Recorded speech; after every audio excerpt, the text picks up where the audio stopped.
జీకి సహస్ర కోటి నమస్సుమాంజలు, సహస్ర కోటి కృతజ్ఞతలు అర్పించుకుంటూ శ్రీ త్రిపుర రహస్య జ్ఞానకండసారము అనే టాపిక్ ఎర్లీ అవర్స్లో మనం మాట్లాడుకుంటున్నాం.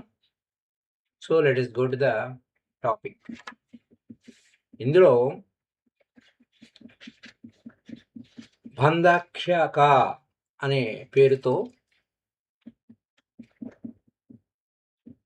ఉన్నటువంటి ఈ 5వ అధ్యాయం భార్గవుడు ప్రశ్నతో మళ్ళా మొదలవుతుంది. భార్గవుడు అంటే పరశురాముడు. ఆయన ఇప్పటివరకు చెప్పినటువంటి దత్తాత్రేయులు వారు చెప్పినటువంటి విషయాన్ని వింటూ చెప్తూ ఆయనతో ఏమన్నారంటే చాలా హర్షముతో, భగవానుడా, ఈ కథ వలన ఎవరు ఎట్టి సంగమమును పొందుచున్నాడో వాడు అట్టి ఫలమునే పొందుతున్నాడు. అంటే మనం లాస్ట్ ఎపిసోడ్లో సజ్జన సాంగత్యము, సత్సంగము, సత్సంగ ఫలము, మహత్యం, సత్సంగము, సత్సంగ మహత్యము, సత్సంగ ఫలము గురించి మాట్లాడుకున్నాం. అంటే సత్పురుషులతోటి సంగమం వలన పరమశ్రేయస్సు కలుగునని విశదమవుతుంది. ఆ కథలో భార్య వలన ఉపదేశం పొందినటువంటి హేమచూడు ఏ క్రమముగా జీవన్ముక్తుడయ్యాడు అని చెప్పేసి నాకు దయచేసి వివరించండి అన్నారు పరశురాముడు. దత్తాత్రేయుడికి చెప్పాడు. ఆమె మాటలను విన్న తర్వాత హేమచూడు సకల విషయములను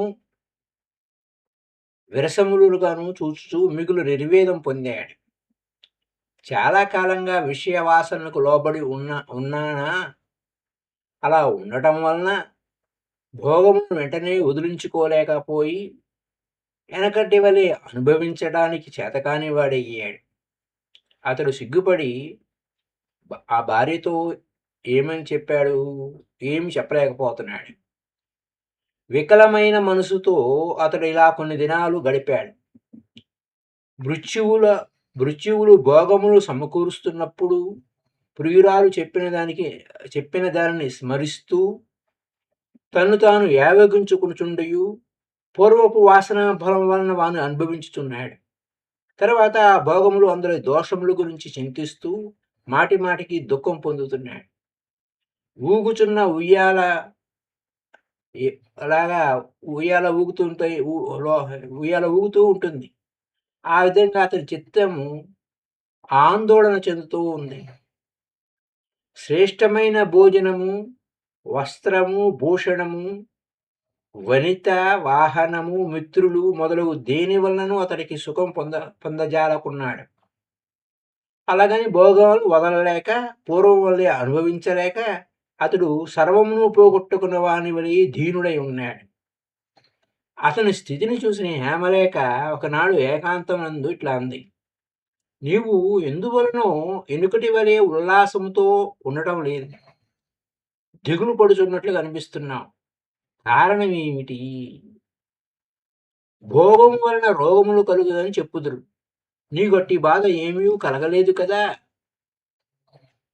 సాధారణంగా సకల దేహముల యందును రోగములు ఉండునే ఉంటాయి.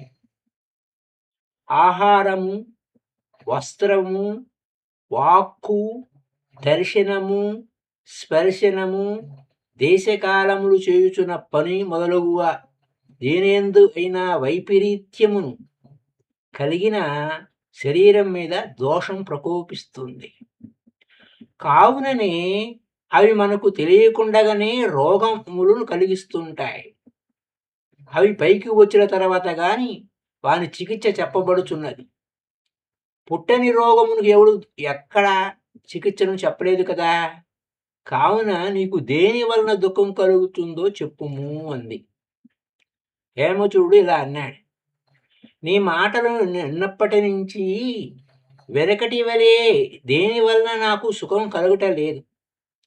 ఉరిశిక్ష విధింపబడిన వానికి ఏ భోగమైనా ఎట్లు సుఖము కలిగింపదో అలాగే నాకును మా నాయనగారు సమకూరుస్తున్న భోగాలు లేవి సుఖం కలిగించటం లేదు.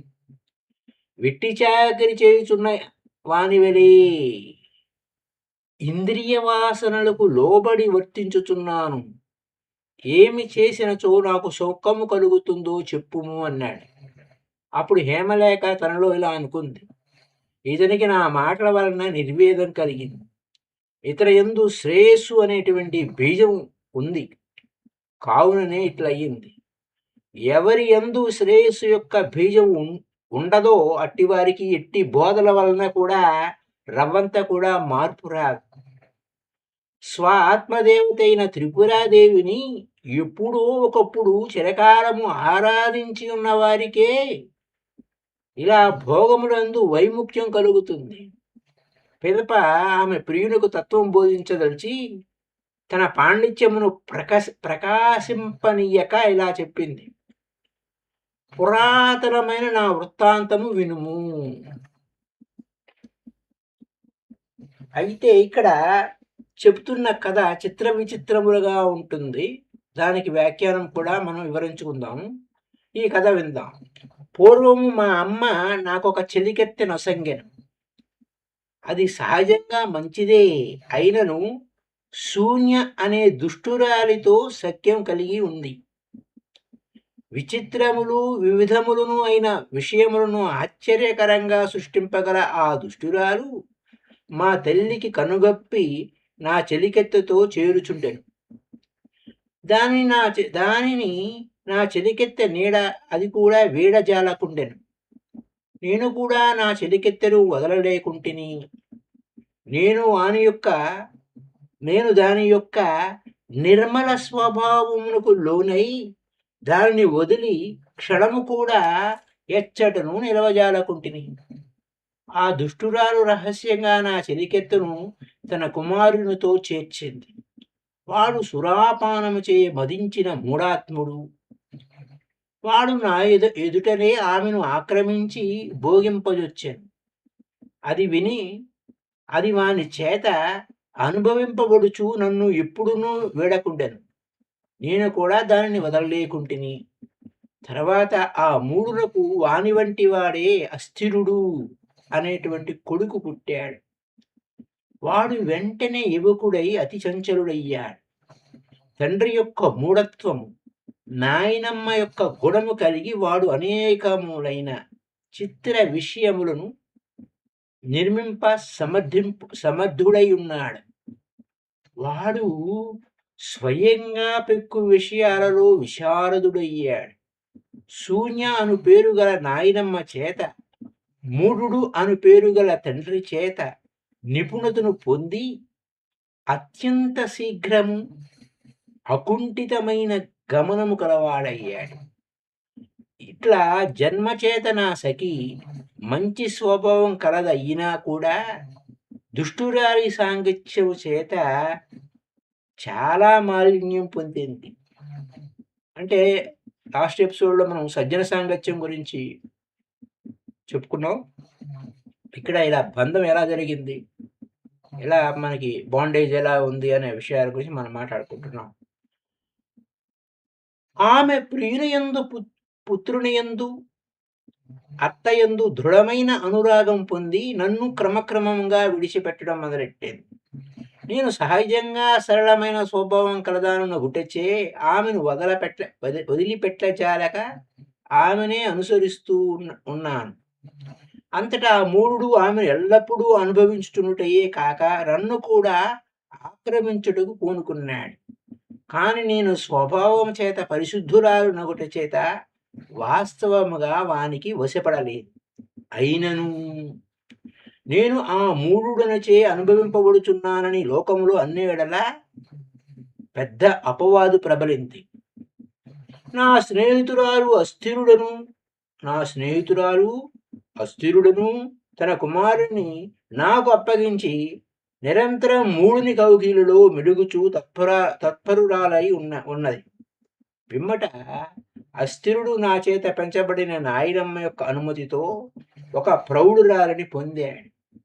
దాని పేరు చపల. అది వాని ఇష్టం అనుసరించి ప్రతి క్షణము భిన్న భిన్నమైన మనోహర రూపాలు ధరిస్తుంది. వానిని వశపరుచుకుంటుంది. వాడు క్షణములో లెక్కలేనన్ని యోజనాలకు పోయి తిరిగి వస్తూ ఉంటాడు. కానీ రవ్వంతయు బడలిక నందడు. చపలకు కూడా వాడు ఎక్కడికి పోయినను వాని వెంటే అచ్చడికి పోయి వానికి ఇష్టమైన రూపంతో వానిని సంతోషపెడుతూ ఉంటుంది. ఆమెకు వాని వలన 5గురు కుమారులు కలిగిరి. వారు మాతాపితృపురాణులు. నా చెలికెత్త వారిని తెచ్చి నా దగ్గర ఉంచి నేను నా సఖియందు అనురాగం చేత వారిని బలవత్తరులుగా గావించాను. వారు తల్లి చేత చక్కగా పోషింపబడి ఒక్కొక్కరు ఒక్కొక్కటిగా విశాలములు శ్రేష్టములు అయిన స్థావరాలను ఏర్పరచుకుని తండ్రిని తమ వశమర్చుకున్నారు. క్షణక్షణము వారు తండ్రిని తమ స్థానములకు తీసుకుని పోవచ్చురి. అస్థిరుడు జ్యేష్ఠ కుమారుని నిలయమునందు ఒక్కొక్క ప్రదేశమున ఒక్కొక్క విధంగా సుస్వరములు, విస్వరములు, సంగీతము, మంగళవాద్యాలు, వేదమంత్రాలు, శాస్త్రాలు, ఆగమములు, ఇతిహాసాలు, భూషణములు సవ్వడి, తుమ్మెదల పాటలు, కోకిల ఆలాపములు మొదలగు వివిధములైన శబ్దములను విని సంతోషిస్తూ ఉన్నాడు. అంతట కుమారుడు వేరొక వైపుకు వానిని గైకొని అతడు అస్థిరుడైన అక్కడ తీసుకుపోతే అక్కడ ఏం జరిగింది? అస్థిరుడు భయంకరములైన సింహగర్జనులు, మేఘములు, ఉరుములు, పిడుగుల ధ్వనులు వినుచూ చెగుతుడగుచుండగా ఏడుపులు, మూలుగులు, కేకలు, పెడబొబ్బులు మొదలగునవి కూడా వినబడటం మొదలైనాయి. అంతటితో అతడు వికలచిత్తుడై రెండవ కుమారుని వెంట వాని భవనమును పోయి దానియందు మెత్తగానున్న ఆసనములను, శయనములను, కఠినత, వేడిమి, చల్లదనం మొదలగు స్పర్శ గుణాలను కలిగిన పదార్థములను, ప్రియమైన వానిని, అప్రియమైన వానిని కూడా చూసి అతడి నుండి బయటపడ్డాడు.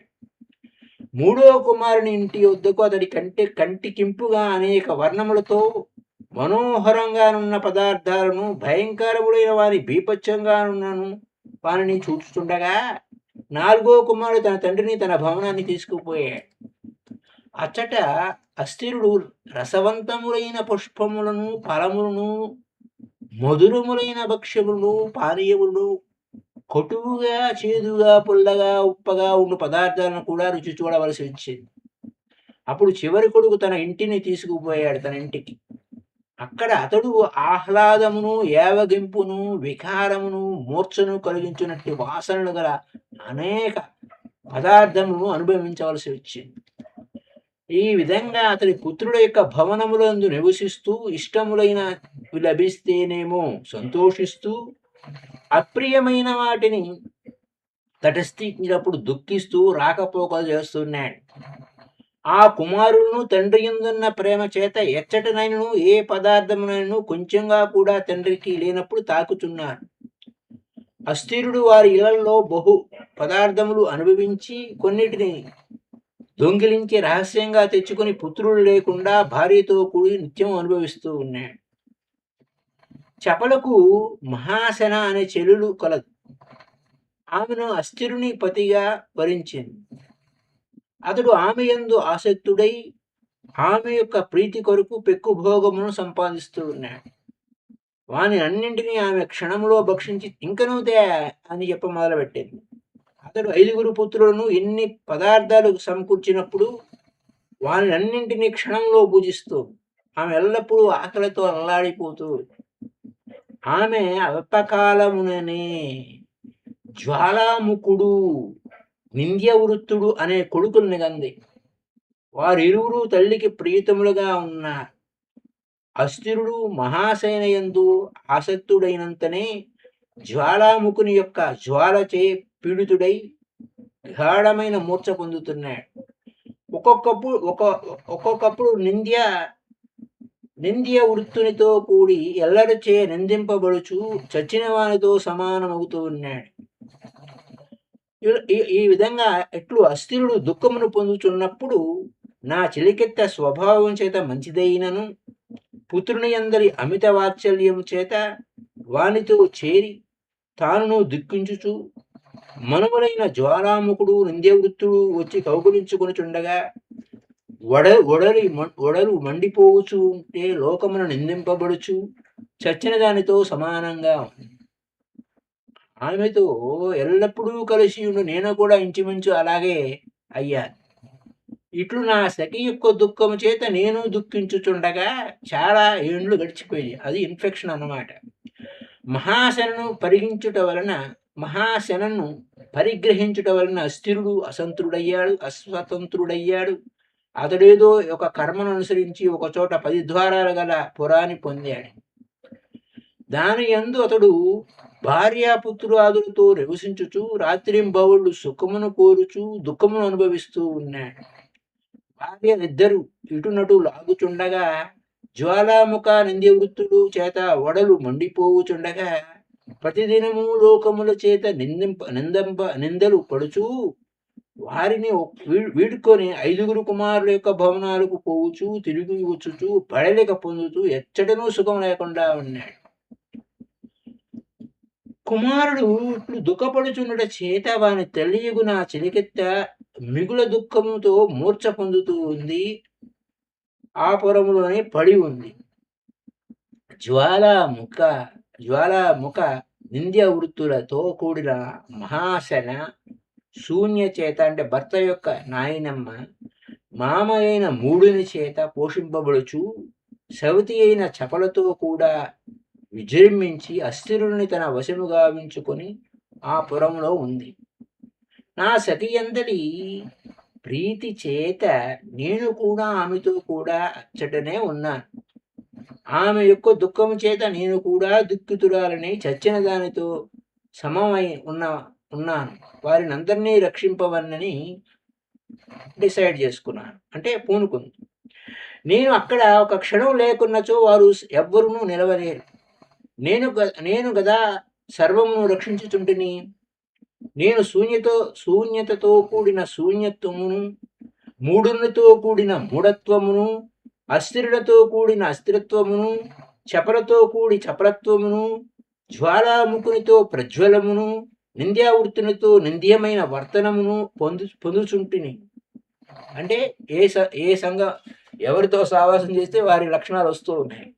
సఖి యొక్క సంయోగం వలన నేను ఇట్లు ఆయా రూపాలు పొందుచున్నాను. నేను దానిని వదిలినచో అది క్షణములో నశించును.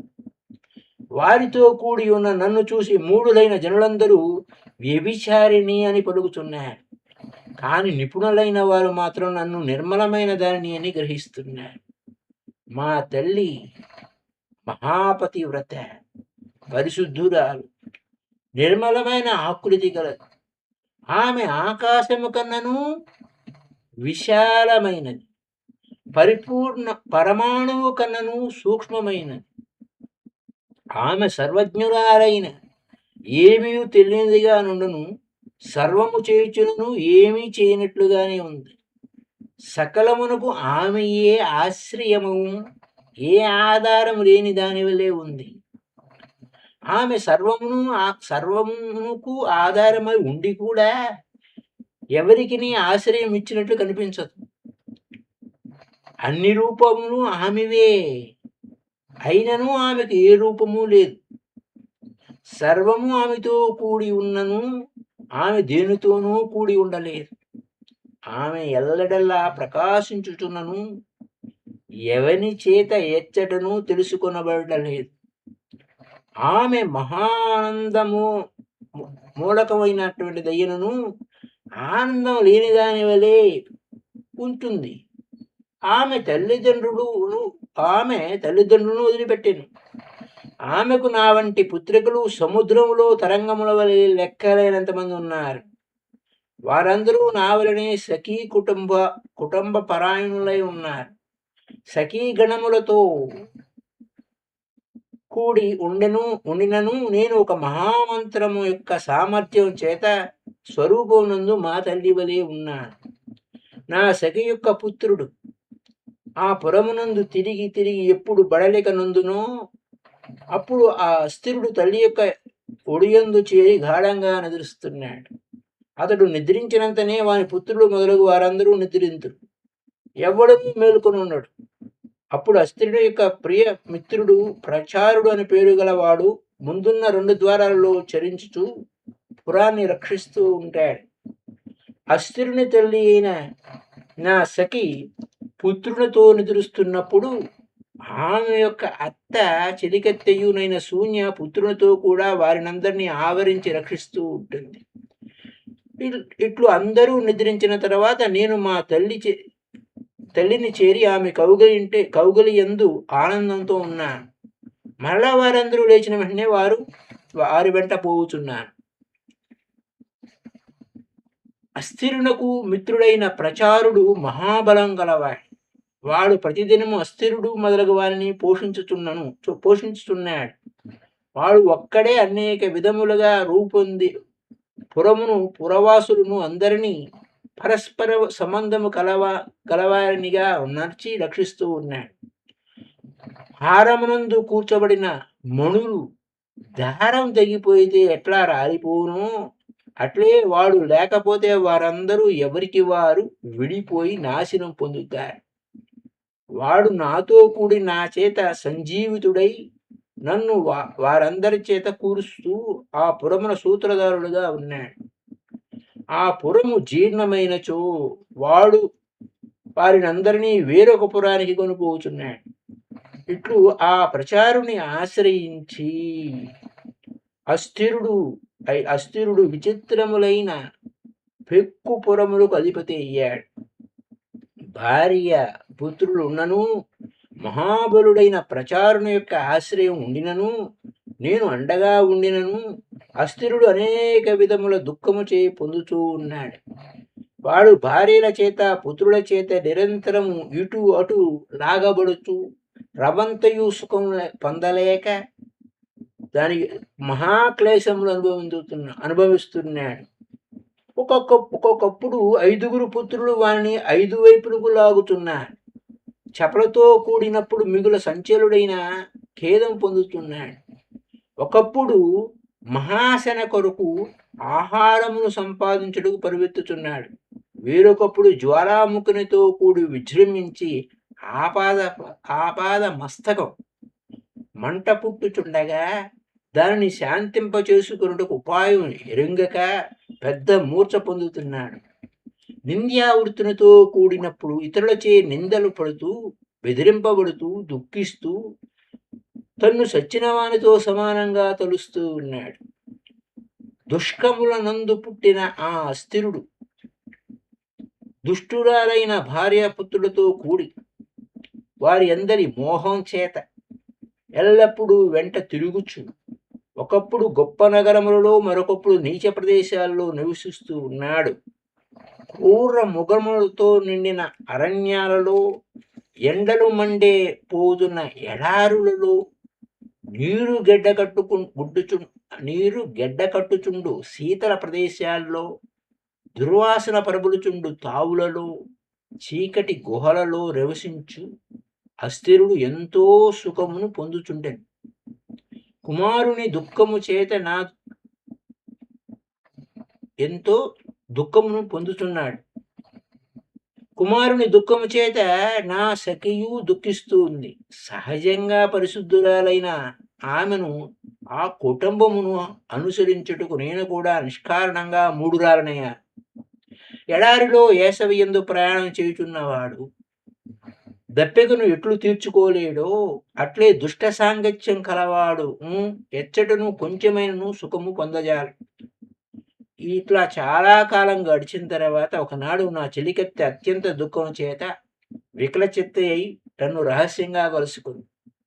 ఆమె నన్నే ఆశ్రయించుకుని ఉపాయం పొంది మంచి భర్తను గైకుని తన కుమారుని జయించి వాని పుత్రులు మొదలగు వారిని కొందరిని చంపి కొందరిని బంధించి నాతో కూడి మా తల్లి యొక్క పురమునకు వడిగా చేరింది. కల్మషమును తొలగించుకున్న నా సఖి మా తల్లిని మాటిమాటికి కౌగులించుకొనుచు ఆనంద సముద్రమున మునిగిన దాని వలె అయ్యింది. కావున నాదా నీవు కూడా ఇట్లే చెలికత్తెల వలన పుట్టిన దుర్వర్తనము నిగ్రహించి మీ తల్లిని చేరి నిత్యమైన సుఖమును పొందుము. నేను అనుభవించిన వృత్తాంతమును సుఖమును కలిగించున్నట్టు దానినని నీకు నేను చెప్పాను అని. ఇది జ్ఞానఖండము హేమచూడోపాఖ్యానమునందు బంధాఖ్య అనే పేరుతో పంచమాధ్యాయం సమాప్తమైంది. అయితే ఈ కథ వింత వింతగా విచిత్రంగా ఉంది కదా. మరి బాలప్రియ వ్యాఖ్యానంలో శ్రీ పోలూరు హనుమజ్జానకిరామ శర్మ గారు ఏం చెప్తున్నారో విందాం. ఏ విషయము ఆయన నేరుగా చెప్పిన దానికంటే చిత్ర వ్యాఖ్యాలతో విషయమును స్మరింపజేయుచు చెప్పినచో ఎక్కువగా మనస్సును పట్టుకుంటుంది అని. ఈ కారణం చేతనే సాహిత్యమునకు రచయితలు వాచ్యముగా నిరూపించు పద్ధతి కన్నను వ్యంగ్యంగా స్మరణ పద్ధతిని ఇది సజెస్టివ్ మెథడ్గా ఎక్కువగా ఆదరిస్తూ ఉంటారు. వ్యంగ్య పద్ధతిలో చెప్పినప్పుడు వినువాడు ఆ విషయం గురించి ఆలోచిస్తూ ఏమిటి ఇలా చెప్తుంది, దాని స్వరూపం ఏమిటి, ఇలా అని మనసుకు గోచరించినప్పుడు చాలా సంతోషపడుతూ ఉంటాడు. అప్రయత్నంగా పొందిన దానిని కన్నను ప్రయత్నపూర్వకంగా సంపాదించిందే మనసునందు చిరకాలం హత్తుకుపోతుంది. ఊరికే ఎలా వచ్చేసింది, నాకు జ్ఞానం వచ్చేసింది అనడానికి లేదు కదా. ప్రయత్నపూర్వకంగా మనం స్వ అనుభవం పొందడానికి ప్రయత్నం చేయాలి. అప్పుడే అది అత్తుకుపోతుంది. కావున హేమలేఖ తత్వము నేరుగా చెప్పక కథారూపంలో చెప్పింది. అయితే ఈ కథలో నేను అనగా జీవాత్మ, ఈయనగా హేమలేఖ కాదు, మన జీవాత్మ స్టోరీ చెప్పింది అన్నమాట. వింత వింతగా చెప్పింది. అది ఏ విధంగా చెప్పుకుంటూ ఏ విధంగా ఇబ్బందులు పడ్డామనేది చూద్దాం. జీవాత్మ, ఈ జీవాత్మ యొక్క కథ. శుద్ధ చైతన్యము జీవాత్మకు తల్లి. తల్లి యొసంగు చెలికెత్తే బుద్ధి. బుద్ధి సహజంగా శుద్ధమే. బుద్ధికి స్నేహితురాలు శూన్య, అజ్ఞానమే శూన్య.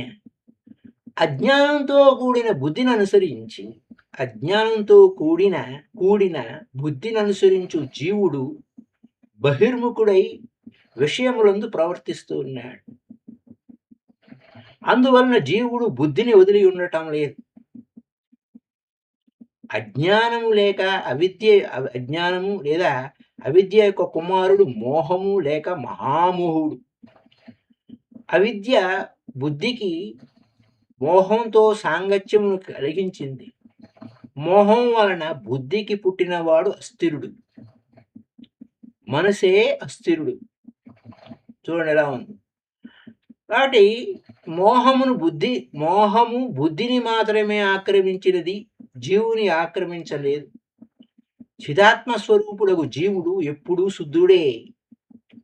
బుద్ధి యొక్క సంబంధం వలన జీవుడు కూడా మోహగ్రస్తుడైనట్లు కనిపిస్తూనే కానీ యథార్థంగా శుద్ధిగానే ఉన్నాడు. జీవుడు నిత్య శుద్ధ బుద్ధ స్వరూపుడు. జీవుడు నిత్య శుద్ధ బుద్ధ స్వరూపుడు అని తెలియని వారు జీవుడు మూఢుడయ్యనను అని తలచు ఉంటారు. బుద్ధిని మోహము ఆక్రమించినప్పుడు జీవుడు మనసునకు ఆధీనమవుతున్నాడు. మనసు యొక్క భార్య చపల. ఇది ఊహ చేత విషయాలను కల్పించుకొనగల శక్తి.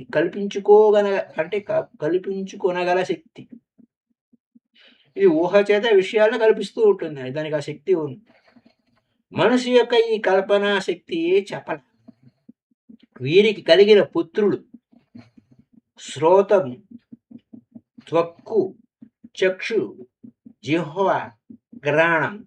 శ్రోతం అంటే చెవి, త్వక్కు అంటే చూద్దాం ఇక్కడ చర్మం, చక్షు అంటే కన్ను తెలుసు, జిహ్వ అంటే నాలుక, గ్రహణం అంటే ముక్కు. ఈ 5 ఇంద్రియాలు. ఈ 5గురు మళ్ళా వాటికి శబ్దం. శ్రోతం చెవికి వచ్చేది ఏంటి? శబ్దం. చర్మానికి వచ్చేది స్పర్శ. అలాగే కన్నుతో చూసేది రూపం, జిహ్వతో చూసేది రసం, ముక్కుతో చూసేది వాసన, గంధం అను విషయాలు తమ స్థానములుగా పెంపొందించుకున్నారు. మనసు యొక్క ఇంద్రియం వెంట ఒక్కొక్క విషయమునందు ప్రవేశించి అనుకూల విషయం వలన సుఖం, ప్రతికూల విషయం వలన దుఃఖం పొందుతుంది. ఇట్లు మనసు ఇంద్రియముల ఆధీనమై సుఖదుఖాలు పొందుచు వాని యొక్క సంసారమును లేక వాసనలను హృదయమునందు చేర్చుకొని వానిని స్వప్నములందు మరలా అనుభవిస్తుంది. చపల యొక్క చెల్లెలు మహాశన, అది ఏ కామం. ఆసన మనగా ఆహారం. మహాశన అంటే పెద్ద ఆహారం కావలసి. కామమునకు ఎంత ఆహారం సమకూర్చునో అది ఇంకనూ కోరుచునే ఉంటుంది. అందువలన అది మహాశన. ఇది మనుషులకు రెండవ భార్య. మనుషులకు కామం వలన పుట్టిన కుమారులు క్రోధము, లోభము అన్నమాట. క్రోధము జ్వాలాముఖుడు. క్రోధము అగ్నిజ్వాల వలె ప్రజ్వలించి మనసును తప్పింపజేస్తూ ఉంటాడు. లోభము నింద్యావృత్తుడు. లోభం కలవాడు ధృతరాష్ట్రుని వల్లే పాపవర్తనము కలవాడై లోకము చేత నిందింపబడుతూ ఉంటాడు. క్రోధ లోభములు చేత మనసు మాత్రమే కాకుండా బుద్ధి, జీవుడు కూడా దుఃఖము చేత మూర్ఛ పొందుతున్నట్లున్నాడు. మనసు కామమునకు వశమై కర్మవశమున శరీరమును పొందు. అది 10 ద్వారములు గల పురం వంటిది.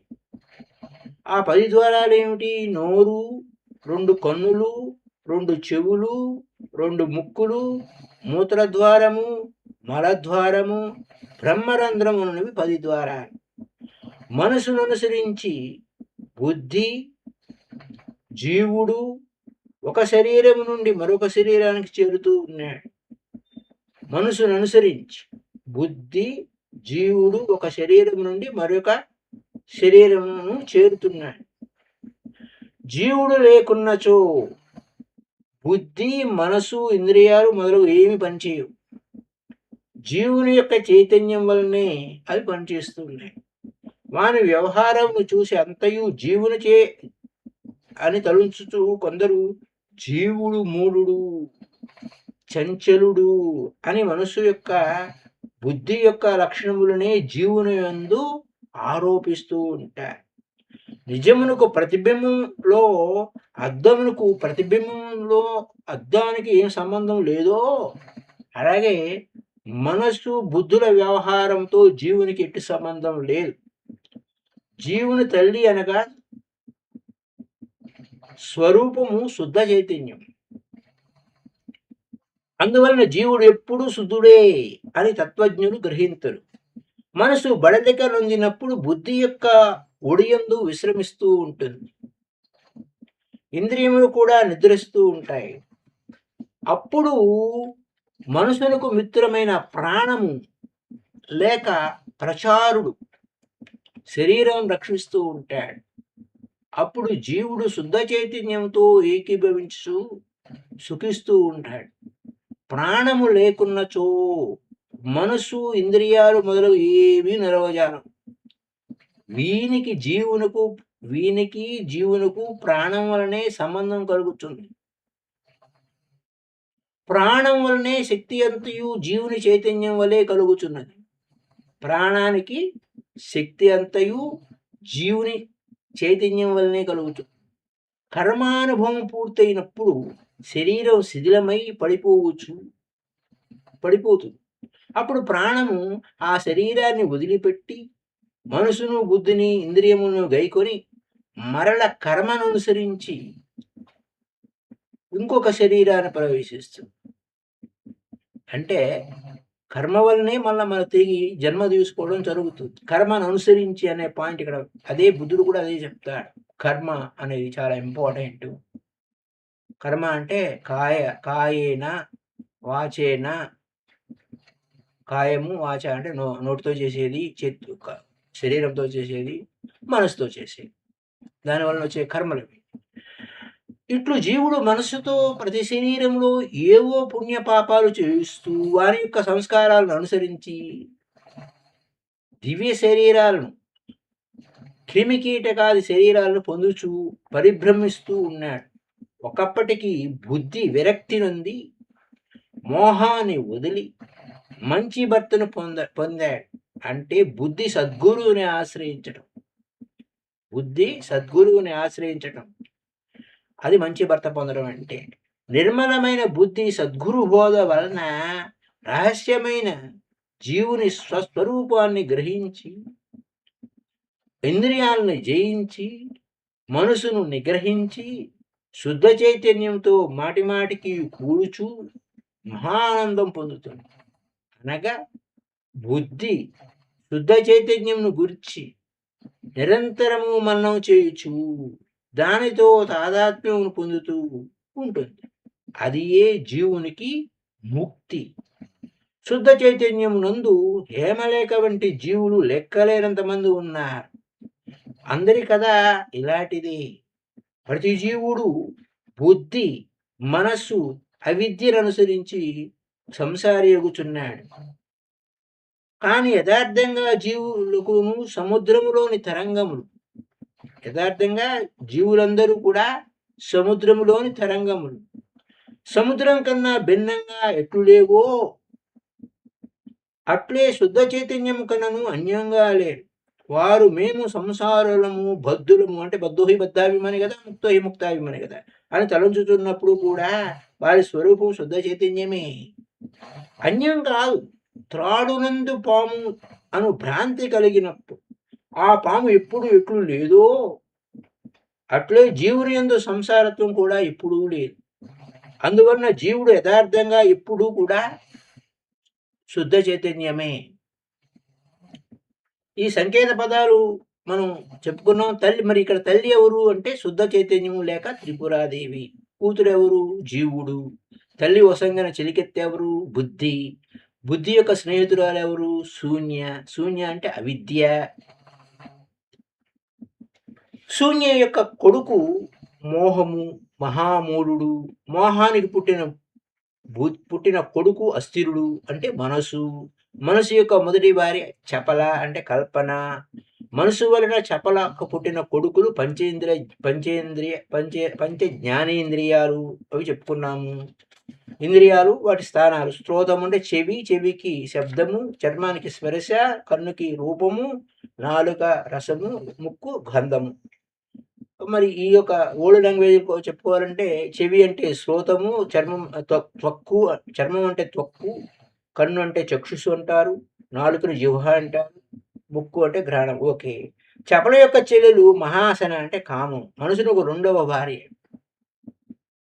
మనసు వలన కామమునకు పుట్టిన కొడుకులు జ్వాలాముఖుడు. కామం అంటే కోరిక. అంటే అది కామం అంటే సెక్స్ కింద తీసుకోకూడదు. ఈ తెలుగు భాషలో మనకు కొన్ని సమస్యలు ఉంటాయి. జ్వాలాముఖుడు అంటే మనసు వలన కామమునకు పుట్టిన కొడుకులు ఎవరు? జ్వాలాముఖుడు అంటే క్రోధం. నింద్యవృత్తుడు అంటే లోభం.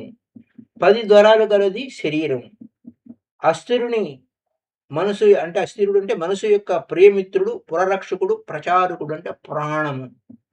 బుద్ధి మంచి భర్తను పొందుటంటే సద్గురుని ఆశ్రయించటం.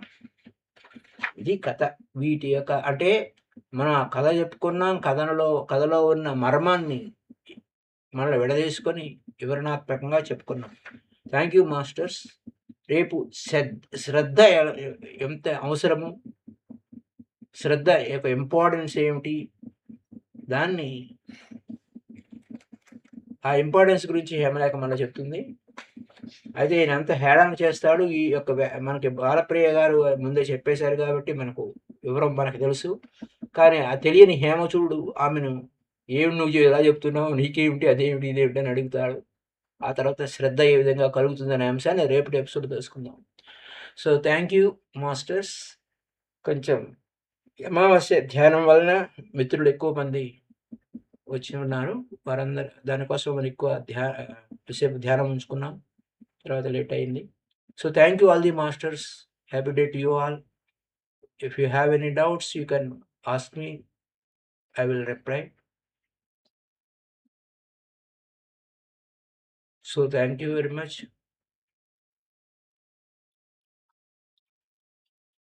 మళ్ళా మనం రేపటి ఎపిసోడ్లో కలుసుకుందాం. అలాగే ఈ యొక్క మళ్ళీ సపరేట్ చేసి మెయిన్ దీంట్లో కాకుండా సపరేట్ చేసుకొని మళ్ళీ తిరిగి చెప్పుకుంటున్నామని విడిగా దాన్ని అప్లోడ్ చేశాము. వాటిని మళ్ళీ మీరు విడిగా చూడొచ్చు. థ్యాంక్ యూ అండి. Bye bye.